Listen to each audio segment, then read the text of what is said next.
BookTube, welcome back to my channel. My name is Sarah and this is Belle's Library. Today I'm going to share with you guys my top 5 favorite BookTube videos from the week. This is something I've been doing for the last few weeks. I have a lot of time to listen to BookTube videos as I'm driving or as I am sewing for my Etsy shop, and so I have started compiling a list of all of my favorite videos and then sharing them with you guys once a week.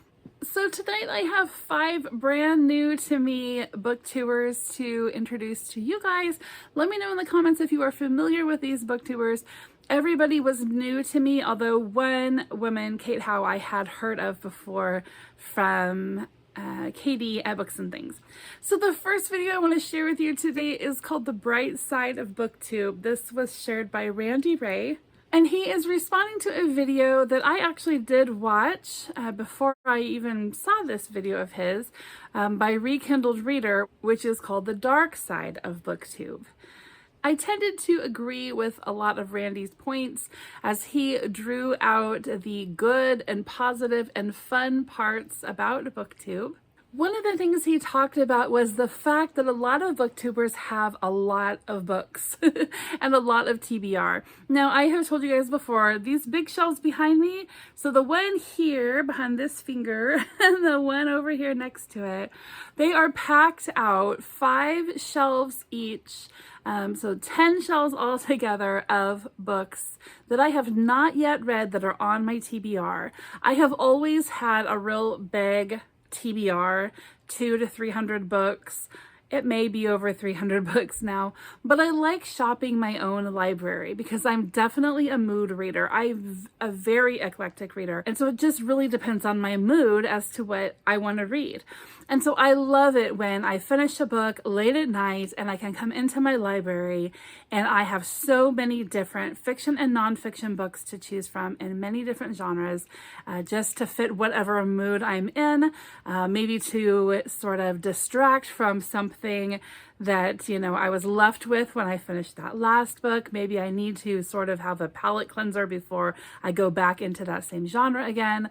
Whatever it is, I love having a big TBR and a large library of things that are just my permanent collection also to choose from and just to sort of shop in. I think over the long run, I probably do save money by picking up a lot of books at thrift shops or yard sales or, you know, little free libraries and that kind of thing, rather than, you know, just having 4 or 5 on my TBR and then always needing to go to the bookshop.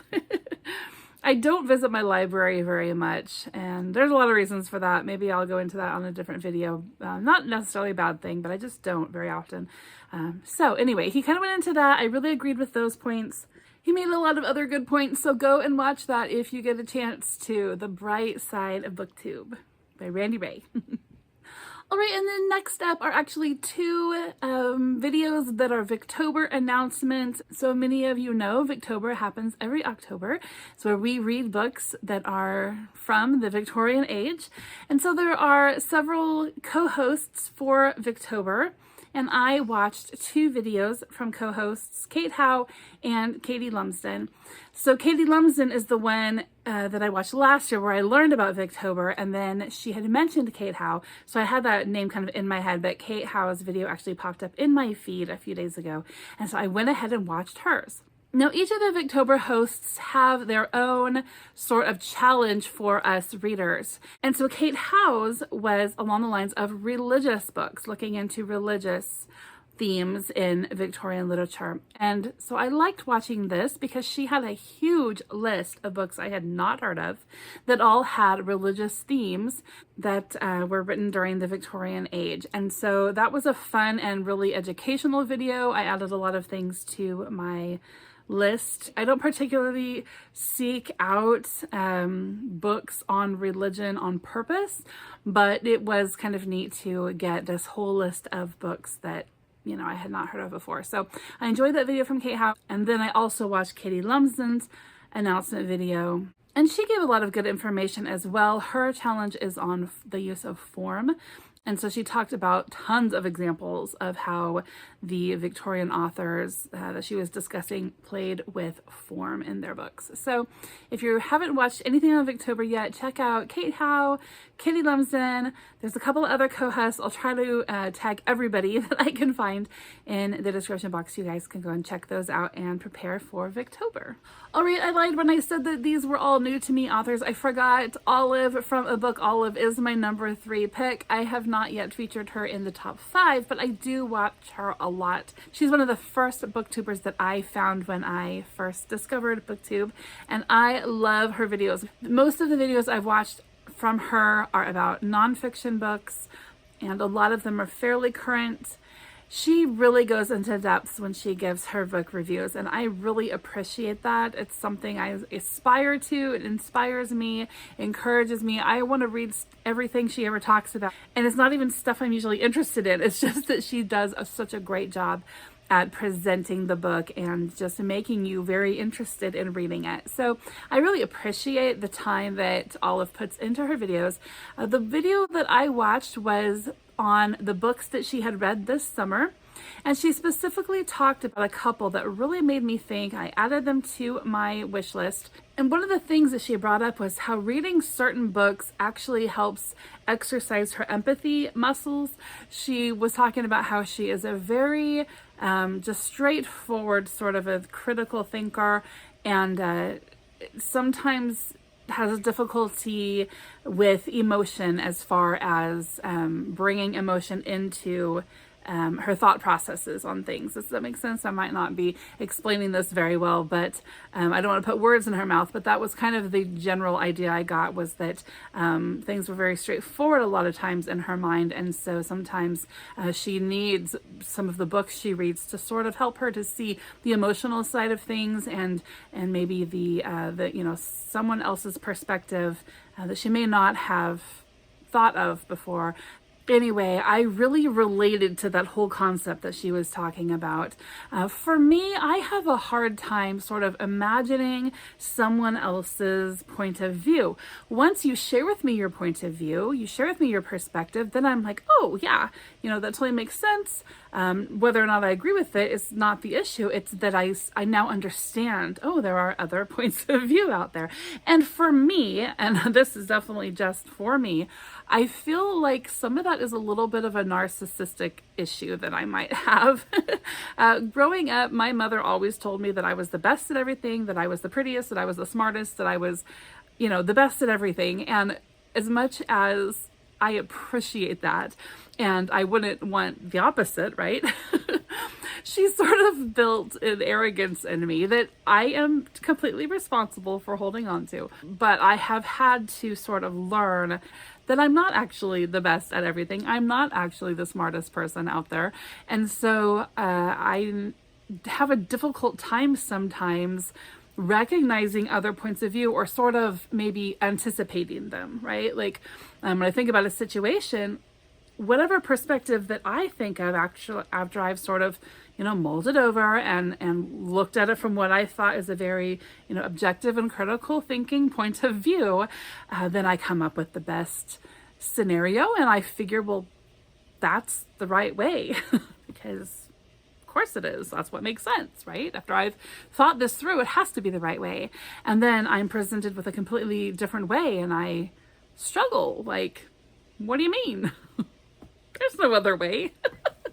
So that is a little bit of arrogance, right? And once it's pointed out to me, then I realize, oh, that's not, of course there was another way. Why didn't I think of that?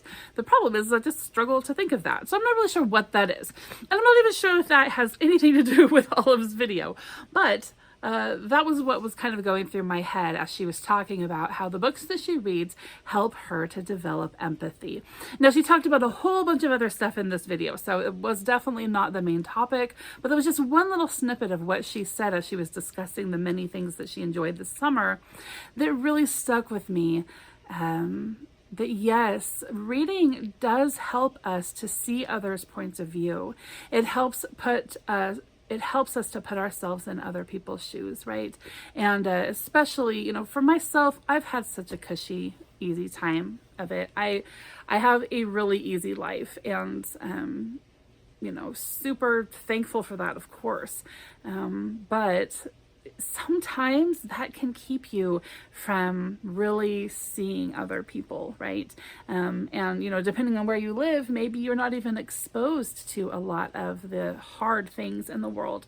And so reading can help open our eyes to some of the stuff that goes on and has gone on in our world and in societies that I will never see and I will never be exposed to, and helps me to develop at least a tiny bit of empathy, at least a tiny bit of a different perspective, right? And to try to have more compassion and to be slower to speak and quicker to listen. All right, number 4 is a video from a new to me booktuber. This is Roving Reader, and she actually made this video a couple of years ago. It's the Bring Back Browsing tag video. She made this up based on a book that she was reading at the time, and she was discussing how we've kind of lost the the enjoyment of browsing. She talked about as a kid where she'd go into a bookshop or a library and she'd just want to see what they had. She wasn't necessarily going in there for something specific. She just knew she wanted a stack of books, and she would browse around and see what they had and pick out some stuff. But then as time has gone on, life has gotten busy, and we've gotten the ability to really browse at home, right? We can browse online and figure out what it is that we want to read or purchase or do, right? Even when I go to a new city and I want to sort of see what's going on there and, you know, what kind of stuff do I want to do, I always go online and I always search, you know, the city website and Google what is there to do in, you know, Grand Rapids or whatever. And I make a list, and then I make a map, and then I plan out what I'm going to do because I want to get the most stuff in as possible, you know, in the time that I have. But, you know, back in the day, before that was possible, didn't people just like go to a city and walk around and look at stuff and see what there was? Didn't we just used to go to the library, go to the bookstore, and just look around and see what there is, rather than having, you know, in our heads exactly what we're going to get? We go straight in, we pass everything that we normally would have browsed, go straight for what we need, and come straight back out again, and we miss stuff, right? In some ways, that's really helpful. In some ways, you know, that's a good thing because it does help us to manage our time well, and we get more done in a day and all that. But I do think we miss a lot when we don't stop and take our time to just window shop a little bit. Just take our time to look and see what there is, you know, to look around, walk around our neighborhood and look at people's gardens and at, you know, the road and the dirt and what's on the side of the street, and, you know, just taking the time to stop and, or at least slow down and look at stuff. I am a browser when it comes to book shopping. I hardly ever go into a bookshop looking specifically for something, and even if I do, I go and get that thing first and then I browse. So I am definitely like an impulse buyer when it comes to book buying, because I just pick out what looks good and what I seem to be in the mood for. And I have done the same thing at the library as well. I almost always browse when I'm book shopping, but not really with anything else. And so I'd like to do that, just kind of take my time. You know, we're coming into this cozy season. It's a slow season, and at least for me, and thankful for that. And I just want to take the time to just look at stuff, right?